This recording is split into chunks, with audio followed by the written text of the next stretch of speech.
بہت ہی سمپل چیز ہے، بہت سادہ. ہر آدمی کے حقوق ڈیو جو رائٹس ہیں، اس کے ڈیو رائٹس، وہ اس کو دے دیجیے. اب بیوی کے ڈیو رائٹس میں سے ایک رائٹ یہ بھی ہے کہ اس کو وقت دیا جائے، اس کو کمپنی پرووائڈ کی جائے. وہ لوگ جو زندگی کی دوڑ میں بہت تیز جا رہے ہوتے ہیں، انہیں جلدی ہوتی ہے کہ میں ایک خاص مقام تک جا پہنچوں، ان کے پاس وقت نہیں ہوتا. نتیجہ یہ ہے کہ وہ حق تلفی کر رہے ہوتے ہیں اپنی پوری فیملی کی، بیوی بچے سب کی، اور وہ بے سکونی کا سبب بن جائے گی. بات گھر میں ہر وقت چخ رہے گی.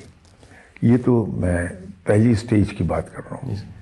اس سے اگلی سٹیج وہ آتی ہے جب انسان کے لائف پارٹنر اس کے بغیر زندہ رہنا سیکھ لیتا ہے اور اپنی راہ پکڑ لیتا ہے. پھر اس پہلے سے زیادہ بے سکونی پیدا ہو جاتی ہے. انسان کو یہ بات ستانے لگتی ہے کہ یار میری گھر میں کوئی حیثیت ہی نہیں ہے.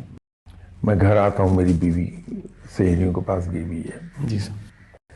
تو یہ بے سکونی ہو جائے گی.